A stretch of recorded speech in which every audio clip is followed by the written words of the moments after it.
제7장 저자보다 먼저 라우즈산을 탐험한 사람들. 떨기나무 저자는 하나님은 오늘 나를 불러 3500년 전 출애굽의 비밀을 말하게 하셨다. 세계에는 수많은 석학들, 유명한 고고학자들과 성경학자들이 많이 있는데 왜 하필이면 우리나라와 같은 작은 나라 동쪽에 있는 한국의 저에게 지금까지 감춰져 있던 신의 산을 발견하게 하신 걸까요? 라고 말하며 사람들을 설득하려는 모습을 보인다. 이런 모습은 한국 교회사에서 일어난 많은 일들 때문에 익숙한 모습이 아닐 수 없다. 그러나 이미 떨기나무 저자 앞서 사우디아라비아를 탐험한 사람들이 최소한 3그룹이 더 있었다는 사실이 그의 주장을 무색해 한다. 진짜 신의 산에 관한 주장은 오래전에 다른 사람이 이미 주장한 바 있다. 저자는 떨기나무 책 서문을 통해 1990년 초반부터 하나님은 택한 백성들을 부르셔서 수천 년을 감춰두셨던 하나님의 산, 성산을 조금씩 나타내기 원하셨다고 말하고 있지만 저자 스스로 언급한 론 와이어트라는 사람이 먼저 탐험한 곳을 저자가 그의 비디오 테이프를 보고 나서 흥미를 가지고 다시 추적한 것이다. 안식교인으로도 알려진 론 와이어트라는 사람의 행적에 대해서 기록한 내용들을 살펴보면 그는 원래 성서 고고학에 관심이 많은 사람으로서 노아의 방주와 소돔과 고모라의 유적들, 그리고 신의 산과 언약궤를 발견했다고 주장해서 사람들로부터 빈축을 사기도 했던 인물이다. 특히나 그는 1978년 누웨이바, 시나이 반도 동편, 즉 아카바만, 홍해 서편에서 이스라엘 백성들이 홍해를 건넌 흔적을 찾았다고 주장하게 되는데 그 증거로 홍해 밑바닥에서 파라오 병사들의 병거 바퀴를 발견했으며 말발굽은 물론 말들의 뼈, 거기에다 다양한 수장품들을 발견했다는 것이다. 그리하여 신의 산은 사우디아라비아에 있다는 섣부른 결론을 내리고 만다. 그 후 그는 2 아들을 데리고 요르단 국경을 넘어 사우디아라비아로 밀입국을 감행하여 비밀리 탐사를 하고 돌아오는 길에 사우디 당국에 적발되어 자신이 증거로 제시하고자 찍은 사진들을 모두 압수당하고 78일 동안 감옥 생활을 하게 된다. 그 후 그는 1985년 4월에 삼란이라는 사람의 후원으로 사우디아라비아를 합법적으로 방문하게 되는데 그의 목적은 이스라엘 백성들이 출애굽 당시 이집트 사람들로부터 받아가지고 나온 은과 금괴를 찾으려는 것이었다. 이는 언뜻 보기에는 황당한 것 같이 보이나 그는 성경에 기록된 내용이 사실이라고 믿었기 때문이라고 한다. 그는 그의 후원자와 반반씩 나누기로 하고 데이비드 파솔드라는 사람을 설득하여 그가 가진 탐사기를 동원하여 탐사를 시작했는데 그 결과 그곳에서 금팔찌 하나를 찾게 되었다고 한다. 그런데 이번에는 밀입국이 아닌 사우디의 재산을 절취했다는 죄명으로 모든 사진과 필름 등 자료를 사우디 당국에 의해 압수당하고 다시는 사우디에 돌아오지 않겠다는 서약을 하고 석방되었다고 한다. 이후 론 와이어트의 주장은 신뢰도를 잃게 되었는데 후에 그의 아들이 아버지가 홍해 속에 이집트 전차 바퀴를 미리 숨겨두고 증거를 찾은 것처럼 속였다고 말해 곤욕을 치르기도 했다고 한다. 떨기나무의 저자는 자신의 아버지가 입수해 건네준 론 와이어트의 진짜 신의 산에 관한 주장이 담긴 비디오 테이프에 등장하는 유물들을 매우 신뢰하고 있다. 그 비디오에는 솔로몬이 세운 기념 기둥, 즉 성경에 기록되지 않은 솔로몬이 세웠다고 하는 홍해 횡담 기념 기둥과 라오즈산에 있는 아론과 관련한 금송아지 제단을 강조하고 있는데 이것은 무리한 주장임을 알 수 있다. 첫째, 솔로몬이 그런 기둥을 세웠다는 성경 구절은 어디에도 없다. 다만 솔로몬 왕이 에시온게벨에서 배들을 지었다고 기록되어 있을 뿐이다. 솔로몬 왕이 에돔 땅 홍해 해변 엘롯 곁에 있는 에시온게벨에서 배들을 지으니라. 열왕기상 9장 26절. 문헌에 따르면 솔로몬은 아카바만 쪽 홍해 지역에 선단을 두고 있었는데 그 선단은 금이 풍부한 오필과 주로 무역을 하는데 사용되었던 것으로 여겨진다. 히람이 그의 신하들, 즉 바다에 관한 지식을 갖고 있는 선원들을 솔로몬이 신하들과 함께 배로 보내니 그들이 오필에 가서 거기서 금 420달란트를 가져다가 그것을 솔로몬 왕에게 가져왔더라. 열왕기상 9장 27, 28절. 이 배들은 3년마다 한 번씩 항해하여 금, 은, 상아, 원숭이, 공작을 수입해 왔다고 성경에 기록되어 있다. 솔로몬 왕의 마시는 그릇들은 모두 금으로 만들었고 레바논 산림의 궁의 모든 그릇도 순금으로 만들었으며 은으로 만든 것은 아무것도 없었으니 솔로몬의 날에는 은이 아무 가치도 없었더라. 이는 왕이 바다의 히람의 배와 더불어 타시스의 배를 두어 3년에 한 번씩 타시스의 배가 금과 은과 상아와 원숭이들과 공작들을 실어왔음이더라. 열왕기상 10장 21, 22절. 그런데 역대기하 20장 35에서 37절은 흥미로운 사실을 기록하고 있는데 유다왕 여호사밧 때에 배가 풍랑을 만나 파선한 내용이다. 유다의 여호사밧 왕이 심히 악하게 행하는 이스라엘의 아하시야 왕과 교제하는 것을 불쾌하게 여기신 하나님께서 그들의 선단을 파괴해 버리신 것이다. 이 일 후에 유다의 여호사밧 왕이 심히 악하게 행하는 이스라엘의 아하시야 왕과 제휴하였으니 그가 타시스로 가는 배를 만들기 위하여 그와 제휴하였더라. 그들이 에시온게벨에서 배를 만들었더라. 그때 마레사의 도다와의 아들 엘리에셀이 여호사밧에게 예언하여 말하기를 왕이 아하시야와 제휴한 까닭에 주께서 왕이 지으신 것을 부수셨나이다 하더라. 그 배들이 파선되어 타시스로 갈 수 없게 되었더라. 역대기하 20장 35에서 37절. 성경에 기록된 바와 같이 이 배가 에시온게벨에서 파선한 것이다. 여호사밧이 타시스의 배들을 만들어 오필로 보내서 금을 가져오게 하였으나 그들이 가지 못했으니 이는 배들이 에시온게벨에서 파선하였음이라. 열왕기상 22장 48절.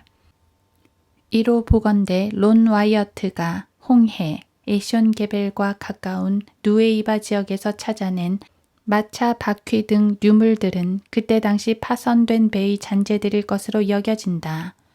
그곳에서 파선된 배는 한두 척이 아니었을 것이다.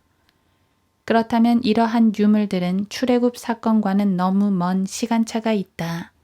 론 와이어트는 출애굽한 이스라엘 사람들이 흘렸을 금을 찾아 라우즈산을 탐사했다고 하는데 차라리 구약 성경 열왕기상 22장 48절과 역대기하 20장 35절에서 37절 말씀에 따라 아카바만 홍해에 가라앉은 선박의 잔해들 속에서 금을 찾았다면 확률이 더 높았을 것으로 여겨진다.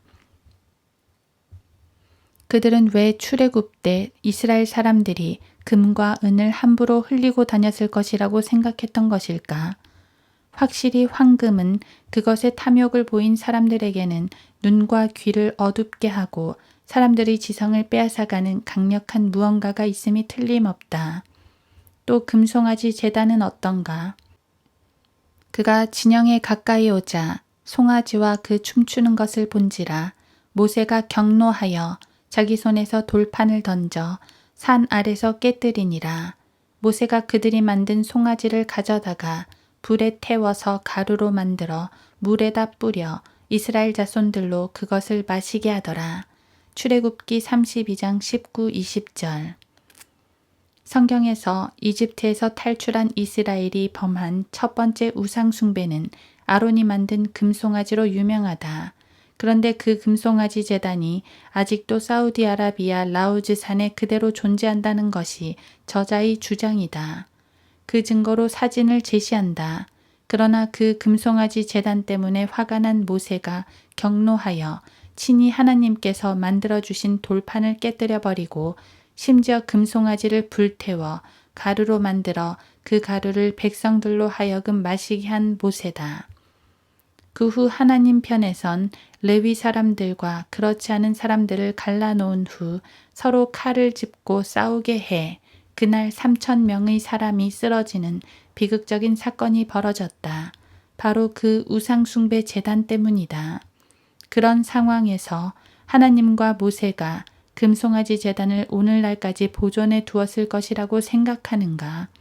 그 제단이 오늘날까지 남아있을 확률은 제로이다. 그래서 필자는 그 광경을 담은 사진과 동영상을 처음 봤을 때 그 옛날 누군가가 출애굽 과정의 영화를 찍기 위해 준비한 세트장이 아닐까 하는 생각을 해본 적이 있다. 그런 의심이 들게 만드는 것은 모든 것이 각본에 맞아 떨어지듯이 그 산 가까운 곳에 준비되어 있었기 때문이다. 마치 출애굽에 관한 모든 것을 보여줄 수 있는 전시관을 만들어 놓은 것처럼 필요한 모든 증거물들이 주변 곳곳마다 있어서 그야말로 생생한 시청각 교육 자료들처럼 느껴졌기 때문이다. 아카바만 쪽 홍해바다에 수장된 이집트 군사가 남긴 것으로 단정하는 수장품과 더불어 아카바만에 있는 누웨이바 해안의 홍해 횡단 솔로몬 기념 기둥에 대해서 출애굽 사건이 있은 지 3,000년이 지난 오늘에서야 내가 솔로몬 왕이 세웠던 기념 기둥이라는 사실을 밝히려고 하나님의 명을 받아 내가 왔다. 그는 이렇게 결론을 내리지만 저자 자신의 주장일 뿐이며 그 누구도 그것이 솔로몬 때 세워진 것이라고 증명해 준 바 없고 그것도 이미 론 와이어트 씨가 먼저 발굴해서 발표한 것들이라 특별한 것이 아니다. 론 와이어트에 이어 라우즈산을 탐험한 두 번째 팀이 있는데 그들은 레리 윌리엄스와 밥 코르누크이다. 기록에 따르면 레리 윌리엄스와 밥 코르누크는 1988년 사우디아라비아로 밀입국하여 라우즈산 탐험을 하였다고 한다. 월스트리트의 백만장자로 알려진 레리 윌리엄스와 전직 경찰관이었던 밥 코르누크는 출애굽기를 들고 모세가 10계명을 받은 곳의 증거를 찾기 위해 산 정상에 오른 것이다. 그들이 그곳을 찾게 된 계기는 론 와이어트와 데이비드 파솔드가 이스라엘 민족이 출애굽할 때 이집트에서 가지고 나온 황금을 찾고자 라우즈산에 올랐다는 사실을 전해 듣고 그들의 발자취를 따른 것이었다. 먼저 파솔드는 레리 윌리엄스가 성경 속의 유물에 대한 관심이 많고 그가 큰 부자라는 사실을 알고 론 와이어트와 파솔드 자신이 기록한 발굴 일지 등 정보를 그에게 제공했다. 그러자 이 일에 흥미를 느낀 윌리엄스는 코르누크, 즉 용감하다고 소문난 전직 경찰관을 그의 탐사 계획에 끌어들인다. 그리하여 그들은 사우디아라비아에 밀입국하여 라우즈산을 탐험하게 이르렀던 것이다. 그 후 그들의 시내산 탐험 이야기와 비디오와 책들로 펼쳐내 세상에 널리 알려지게 되었고 그 중에는 뉴욕 타임즈의 베스트셀러인 하워드 블룸의 출애굽의 황금이라는 책도 출간하게 되었다고 한다. 이들 윌리엄스와 크루누크도 라우즈산을 진짜 시내산이라고 단정지었다고 한다.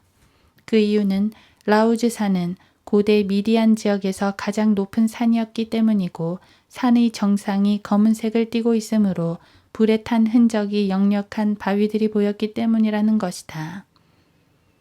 성경에 하나님께서 시내산에 강림하실 때 불과 연기와 천둥 번개가 등장했기 때문이라는 것이다.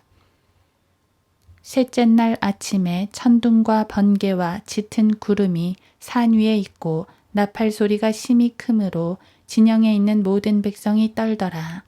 모세가 하나님을 만나려고 진영에서 백성을 데리고 나오매 그들이 산기슭에 서니라. 시내산은 온통 연기로 자욱하니 이는 주께서 불 가운데 그 위에 내려오심이라. 그 연기가 용광로의 연기처럼 솟아오르고 온 산이 크게 진동하더라. 출애굽기 19장 16에서 18절. 산 정상이 검게 탄 듯이 보이는 곳은 그곳만이 아니다. 거기에다 모세가 처음 본 가시덤불은 불타고 있었지만 그 가시덤불이 다 없어지지 않았다. 그러므로 불이 있고 연기가 난다고 해서 다 불탄 흔적을 남기는 것은 아니다. 그리하여 그들은 그곳에서 본격적으로 성경 기록에 합당한 증거들을 찾기 시작한다.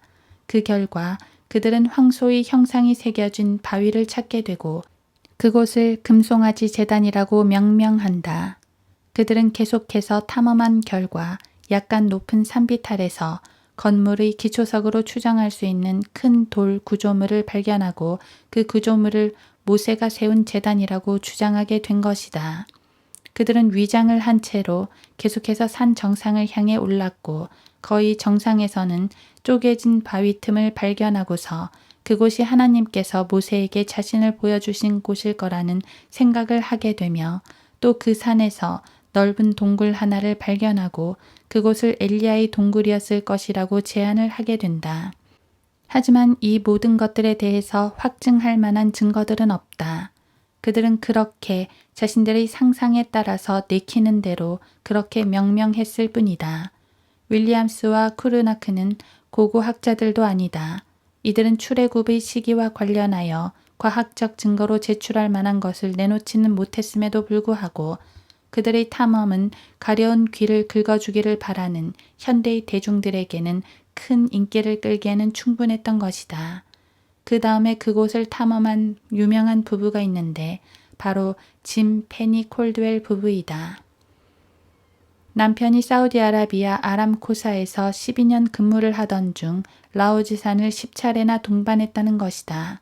이들 부부의 탐사 증언도 저자와 판박이라고 할 만큼 비슷해서 더 인용할 필요가 없을 것 같다.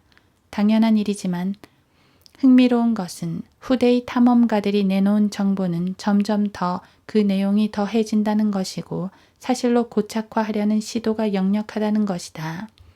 짐 페니 콜드웰 부부 역시 앞서 탐험한 사람들의 발자취를 따르며 발견한 흔적들을 더욱더 구체화시켜 라오지산이 틀림없는 신의 산이라고 주장하고 있다.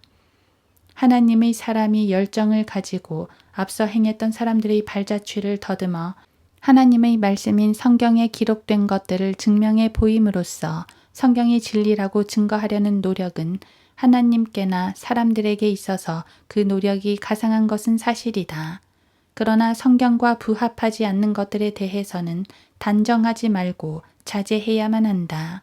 저자가 찾아낸 많은 것들이 헛되다고 말할 수는 없지만 그렇다고 그것들로 인해 성경 지도를 바꾸면서까지 그의 주장을 받아들여 신의 산의 위치를 옮겨 놓을 수는 없다는 것이다.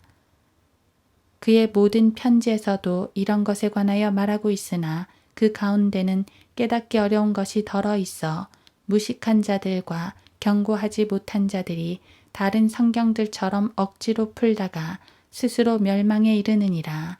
그러므로 사랑하는 자들아, 너희가 이런 것을 미리 알았으니 악한 자들의 미혹에 끌려 자신의 견고한 입장에서 떨어지지 않도록 주의하라.